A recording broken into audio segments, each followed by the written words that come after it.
Chapter 5. Separation. I parked the same Volvo in the same spot in the same parking lot as yesterday. Nothing looked any different than it had a mere 24 hours before, but everything was. Things had been so different, so innocent then.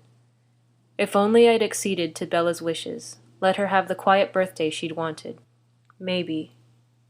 But no, this would have happened sooner or later. I was lucky that Bella left her disastrous party with only stitches and not a tombstone. The déjà vu continued as Bella pulled up next to me, though the look on her face wasn't one of consternation today. I knew she was staring at me, trying to read my mood. When her pulse accelerated, I was tempted to see what emotion her face displayed, but I looked away. No, her feelings, her thoughts, were not my concern any longer, only her safety. As I opened her door, I glanced at her injured arm. Hidden beneath layers of fabric, no one else would know what I'd done to her. "How do you feel?" I asked, not realizing in time how dangerous a question it was. "Perfect," she said, nearly spitting the word at me. She slammed the door of her truck as I took her backpack. Without a sound, we walked to class. As much as I dreaded having to make conversation with Bella, her silence was infinitely worse, and her irritation was palpable. Even though my throat burned hotter than Hades, I shivered. For the first time in my immortal life, I felt cold. I deserved her silence, and had no intention of breaking it, but it was a wall between us, a long-forgotten barrier. That first wall had fallen so easily, but this one couldn't. It had to stand forever, separating me from her warmth. I should be cold. It was what I deserved. But still, I fought against the truth. I ached to feel her warmth against me, knowing that a single kiss could dazzle her out of her sullenness. I opened the door to our first class, and as she walked past, her heat washed over me. My hand rose, nearly touching her back, but I stopped it just in time, stuffing my betraying fist into my jeans. No. If she was ready to cut me free, all the better. Bella's mood did not improve all morning. I kept my eyes straight ahead, pretending to be engrossed in whichever teacher was before us, but really focusing all my attention on my peripheral vision. I was fooling myself, thinking I was ignoring her, and I guessed that she knew it.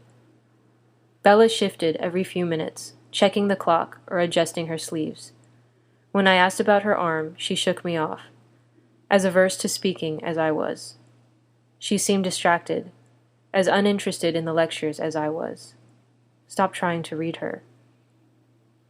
As I walked her to PE, I handed her a slip of paper. On it, I'd forged an excuse from physical activity in Carlisle's handwriting. "Here," I said, without looking at her. Bella took the paper from me without a word, careful not to touch my skin. We'd come full circle, I realized, remembering that first touch in biology last year. I had avoided her touch then. She avoided it now.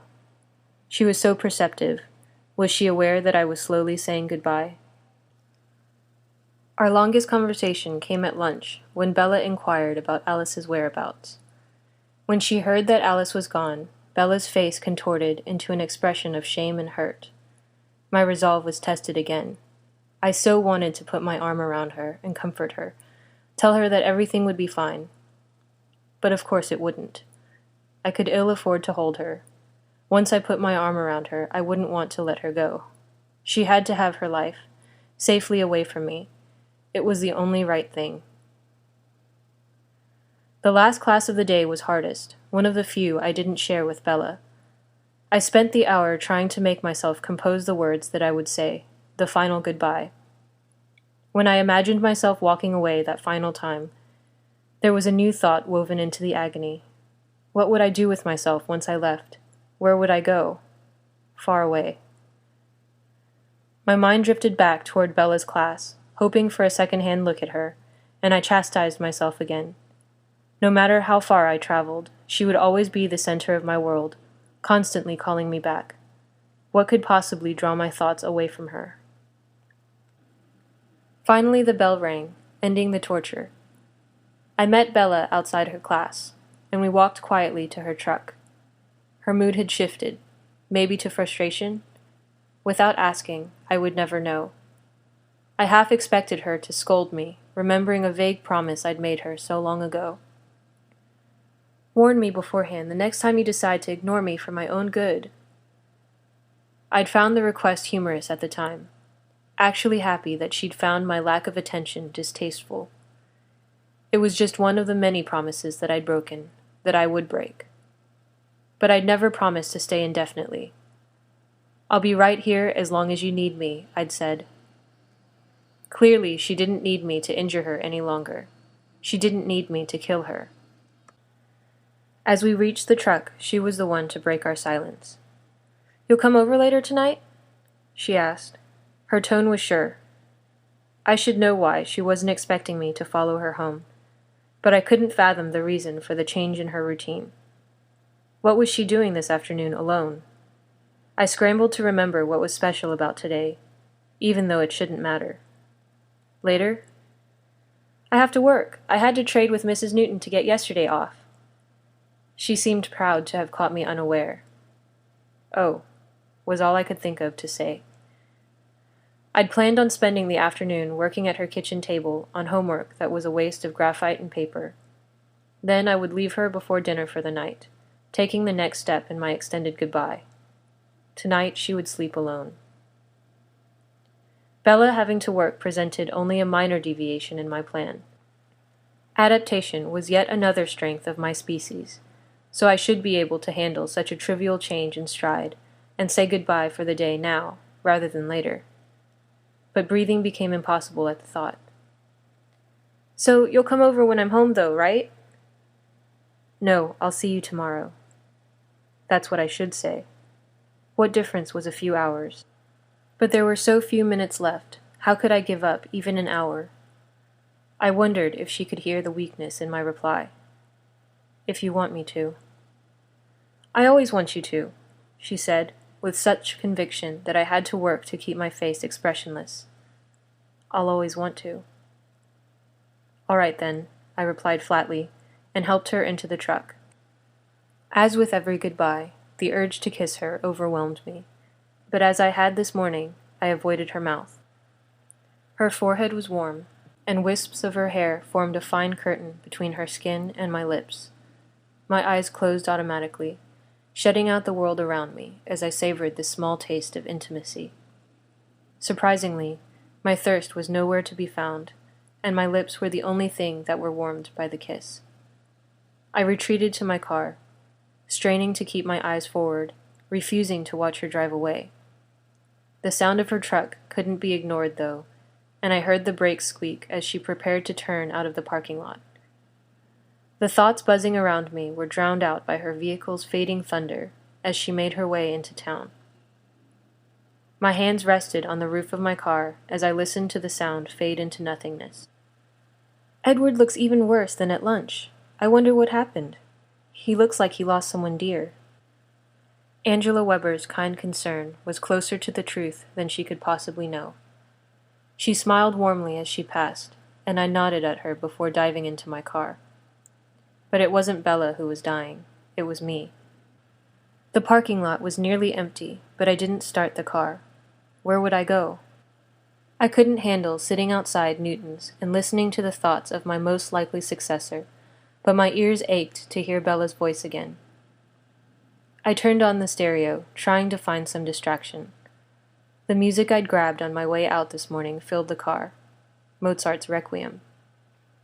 If I can't even fill these few hours away from Bella, how would I manage days, weeks, decades away from her? My heart became a heavy stone in my chest as I pondered my future. There had to be something I could do that could lighten my burden, if only for a little while. I was so lost in my thoughts that when the passenger door opened, I jumped. "Wow, I startled Edward. Take a picture," Emmett said as he lowered himself into the seat next to me. "What are you doing here?" Emmett was the last person I would expect to be pestering me. I couldn't believe Rosalie'd let him out of her sight. "Come on, we always used to spend Bella's working hours together." He remembered fondly the time we'd spent together alone, and looked forward to spending more time with me. The prospect of fun didn't ease my trepidation. Hey, you were the one that went into hiding. I'm surprised Rosalie doesn't have you busy planning your next excursion. My words came out sharper than I'd intended. I'm sorry I haven't been around, Edward. I've really missed you. His regret was genuine and triggered my remorse. No, I'm the one who should be sorry. I always resented the way Rosalie has you wrapped around her finger, but I guess I can understand it. My world was ruled by one woman as well. The perils of being in love, he thought, and I looked away, the weight in my chest becoming unbearable. So what are you doing, sitting here listening to this dirge? Let's find something fun to do before I have to leave. So this was a brief respite before Rosalie stole my brother away again. Where are you going this time? Back to Africa? I tried to put some enthusiasm into the question. No, New York, I think. We'll stay with you guys and help set up the new house. Rosalie's helping Esme pick colors, for linens or curtains or towels or something. Like who cares whether the walls are cream or off-white or vanilla? You're such an insensitive oaf, Em. Don't you know that Esme's favorite color is light almond? My attempt at teasing fell flat, though. It kills me to see you so down, bro. Isn't there something that I can do to help you? I sighed, blowing cold air over the steering wheel. No, I don't think there is. Without her, there is no joy for me. I don't know what I'm going to do after I leave. I'll be there for you, Edward, I promise. We'll find something to keep your mind off of her. Stunned, I looked up at my brother. You're not trying to convince me to stay? He grunted. I told you that I would support your decision, didn't I? I get it, bro, I do. You're trying to protect Bella the best way you know how. I'd do the same thing for Rosalie, no matter what Alice or Esme or even you might say. I didn't go to Africa on my own, you know that. But I live for her. I live because of her. I just wish you could have the same happiness. You don't think I should turn Bella? It'd be a hell of a lot easier if you did. But what I think doesn't matter, does it? I couldn't speak. Emmett really did understand. And for one brief moment, the heaviness lifted. He shifted and started to poke at the radio, needing to lighten the mood. Of course, the hunting in Africa was awesome. You'd love a leopard. They're a challenge to track. Rap music filled the air, and I groaned. This is not helping Emmett. The incoherent words and pulsing bass were enough to give even an immortal a headache. Every one of his deadly white teeth showed as he grinned back.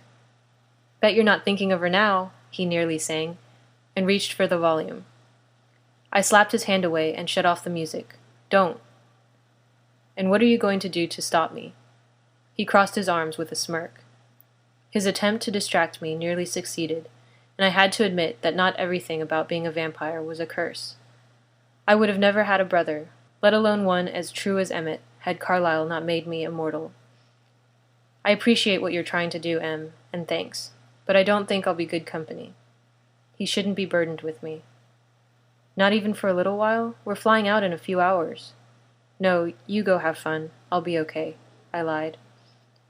His face fell, and he opened the door. No, I don't think you will, Edward. I hope I'll see you soon.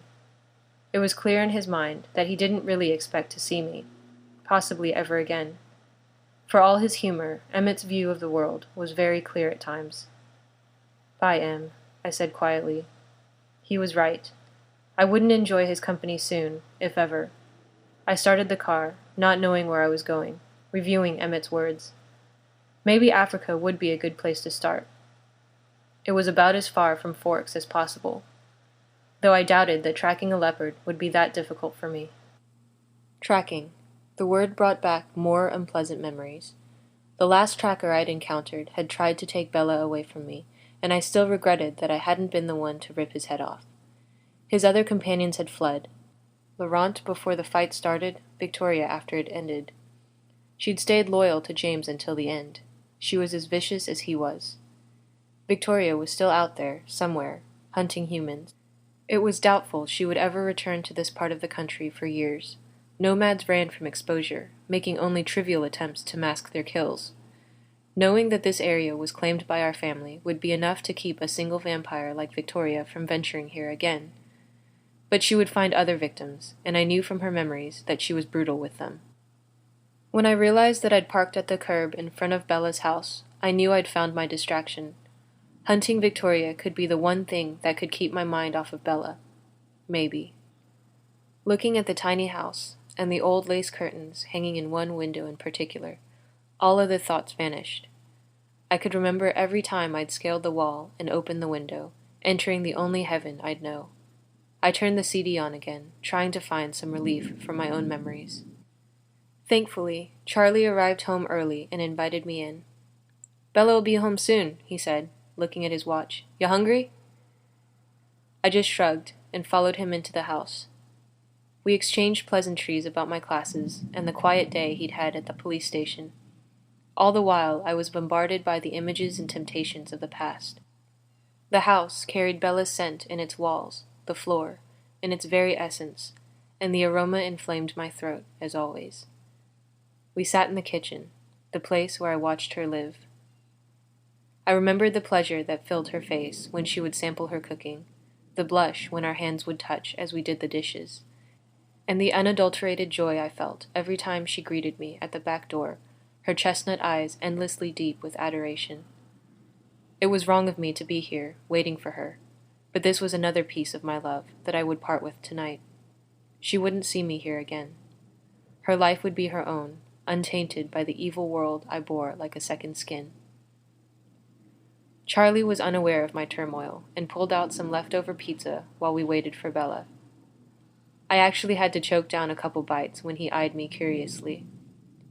I hadn't dined with him alone before, and it seemed like he was surprised by my lack of enthusiasm for the food.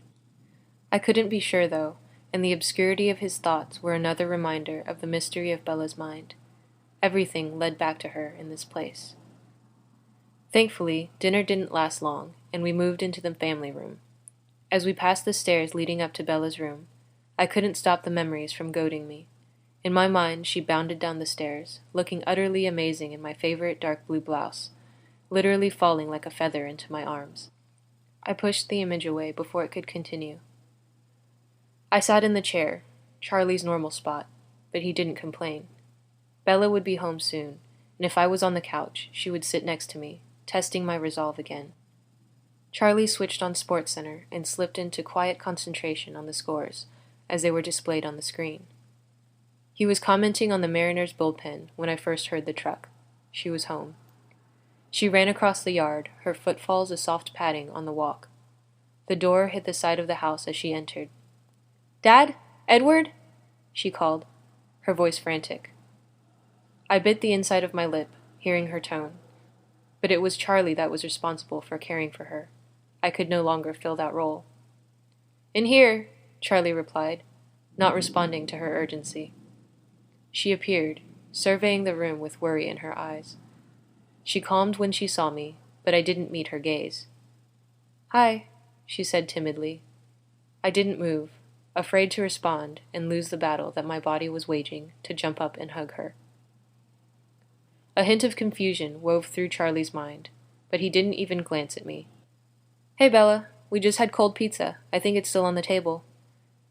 "Okay," she said, and I felt her eyes still on me. She didn't move, waiting for a greeting from me. I had to say something. I looked at her and smiled, remembering my manners. "I'll be right behind you," I said, then tore my eyes away. Another lie. I wasn't going to leave the chair I was in until I went to the front door. She sensed my deceit and stared at me, motionless. Eventually she turned on her heel and sprinted into the kitchen, ripping another small piece of my heart away as she did. The chair scraped against the linoleum as she slid it out from the table and sat down. I couldn't see her, but I could hear her every movement. Charlie asked me something about the football stats on the TV, and I answered, not paying much attention. Bella was just sitting in the kitchen. I hadn't heard the pizza box open, nor had the disgusting smell of pepperoni intensified. Her breathing was labored, and her heart was racing. What was she thinking about?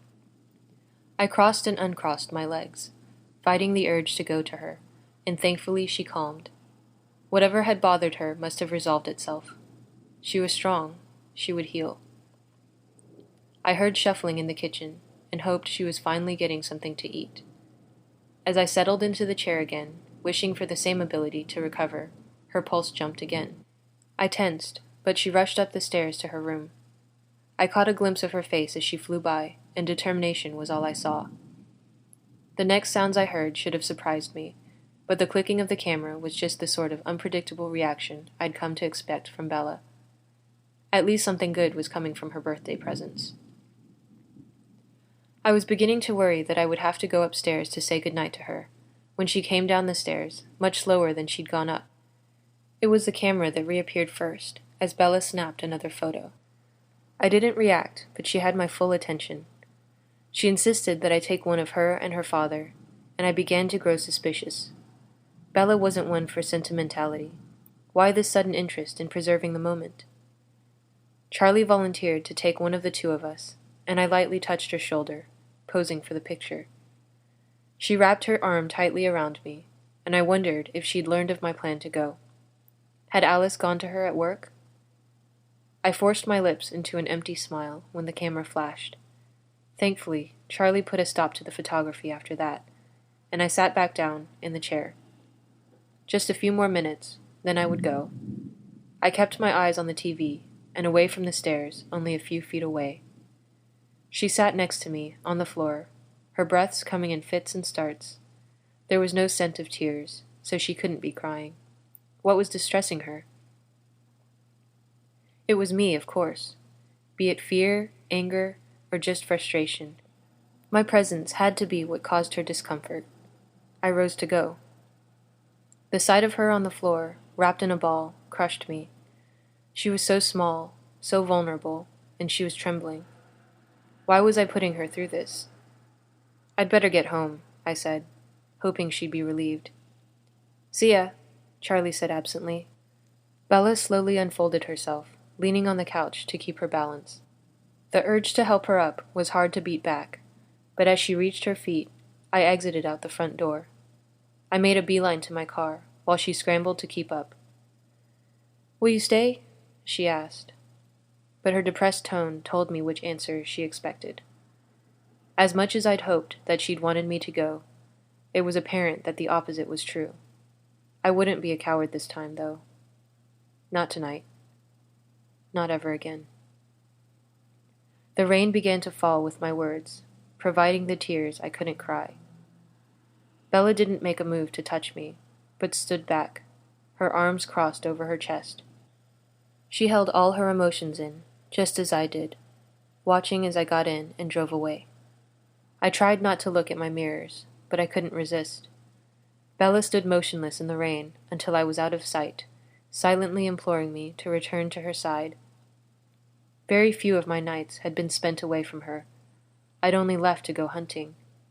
The thought of spending this night alone, without the sound of her heartbeat to comfort me, brought the lump back to my throat. It had to be this way. She had to be safe. Bella wouldn't let go easily, and I would have to hide the rest of my feelings from her if I was to convince her to go on with her life without me.